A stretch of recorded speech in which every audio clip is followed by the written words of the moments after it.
প্রথম যখন নীলা মার্কেটের নাম শুনেছিলাম, তখন এই মিষ্টির নাম দিয়েই শোনা হয়েছিল নীলা মার্কেটের নাম। এখানে নাকি বালিশ মিষ্টি পাওয়া যায়। বিশাল বড় বড় যে মিষ্টিগুলো, সেটার নাম অনেকেই বলে বালিশ মিষ্টি।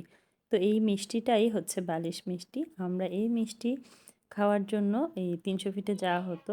তো এবার আমরা চলে গেলাম ৩০০ ফিট। হাঁসের মাংস আর রুমালি রুটি, চাপটি যে যেটাই খাই না কেন সেটা খাওয়ার জন্য। যেহেতু এখন এটা খুব বেশি ট্রেন্ডিংয়ে চলছে, নীলা মার্কেট যেতে হবে, শীতে হাঁসের মাংস খেতে হবে, মানে এটা না হলেই নয়। তো আমিও হয়তোবা সবার পরেই গিয়েছি, আগে যেতে পারিনি। তারপরেও গেলাম সবাই মিলে, বাচ্চাদেরকে নিয়ে, আমার বোন, দুলাভাই, আমরা, আমার পরিবার সবাই মিলে যাচ্ছি। তো আপনার সাথে সেটাই শেয়ার করতে আসলাম। আসসালামু আলাইকুম। যে যেখানে আছেন আশা করছি সবাই ভালো আছেন। আলহামদুলিল্লাহ আমরাও ভালো আছি।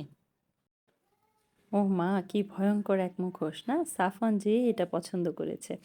আসলে শুনেছিলাম নীলা মার্কেট মিষ্টির জন্য বিখ্যাত। তারপর শুনি হাঁস, মুরগি, গরুর মাংস, রুটি, চাপটি, পিঠা এগুলির জন্য বিখ্যাত। কিন্তু যেয়ে দেখি এখানে সবকিছুর জন্যই বিখ্যাত।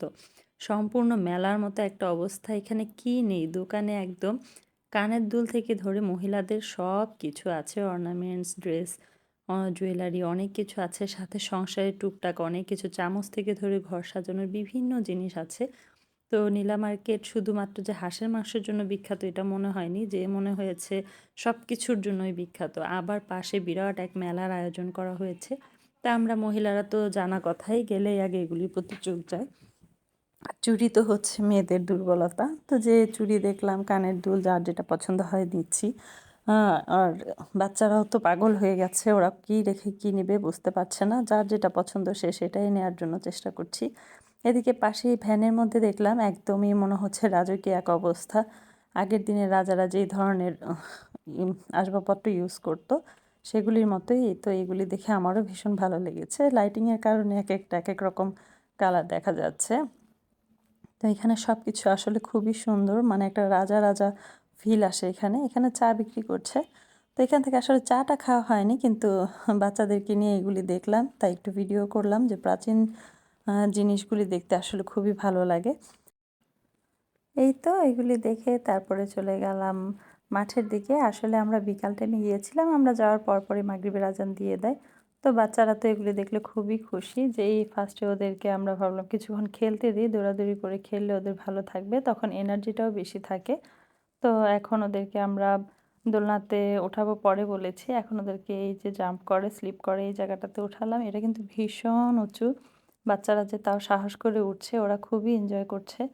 তো আমরাও দেখছি আর ভালোই লাগছে। বাচ্চাদের খেলা দেখতে আসলে নিজেদেরকেও সেই ছোটোবেলায় মানে ফিলটা চলে আসে।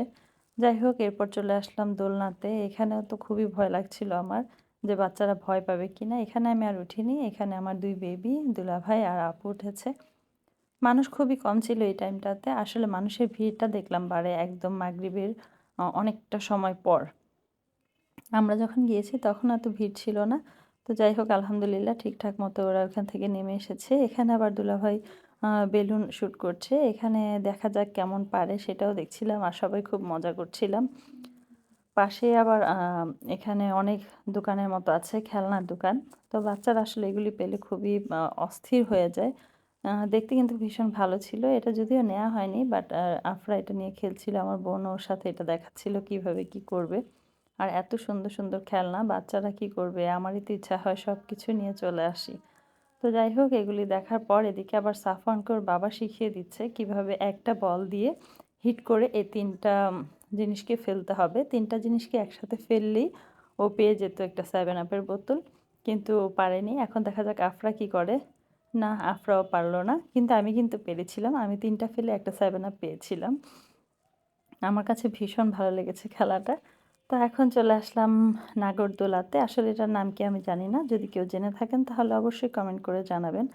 তো এই তো দুলাভাই টিকিট নিয়ে দেখাচ্ছে আর আমরা খুবই এক্সাইটেড, কারণ এটা যখন উপর থেকে নিচে নামে খুবই ভয় লাগে। এই তো আফরা পাপা খুব ভয় পাচ্ছে আর বলছিল যে আমি আসলে উঠতে চাই না। আমরা ওকে আসলে জোর করে উঠিয়েছি আর বলছিলাম এটাতে উঠলে তো তুমি আরো বেশি ভয় পাবে। তো যাই হোক, আল্লাহর নাম নিয়ে আমরা উঠে গেলাম এবং আমরা খুবই ভালো মতো এখান থেকে আলহামদুলিল্লাহ সেফলি নামতে পেরেছি। আর সাফওয়ান আর ওর খালামণি ওরা একটাতে উঠেছিল। তো সাফওয়ানকে এখন নামানো হচ্ছে। ওরাও খুব এনজয় করেছে। বাচ্চারা আসলে এনজয়টা বেশি করেছে, ভয়টা কম পেয়েছে। কিন্তু আমরা যারা বড় আছি আমরাই মনে হয় বেশি ভয় পেয়ে গিয়েছিলাম। এই তো খেলাধুলা কেনাকাটার পর আমরা খুবই ক্লান্ত আর খুব ক্ষুধাও পেয়ে গেছে।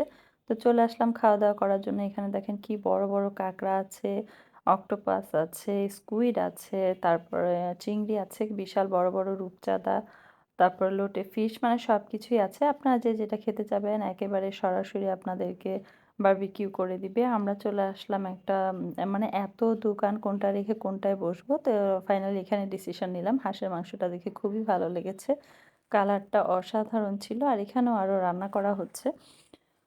তো ভাবলাম এক জায়গায় বসি, কারণ এত এত দোকান কোনটা রেখে কোনটায় বসবো, যেহেতু সবগুলির টেস্ট আমরা বুঝিও না কেমন হবে।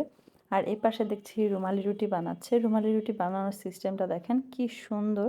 ওনাদের হাতে মনে হয় ম্যাজিক আছে, শুধু হাতটা ঘোরাচ্ছে আর কি বিশাল হয়ে যাচ্ছে, একটু ছিঁড়েও যাচ্ছে না। তো এই তো ওনার রুমালি রুটি বানানোটাও দেখলাম। এদিকে আমরা অর্ডার করে দিয়েছি অলরেডি।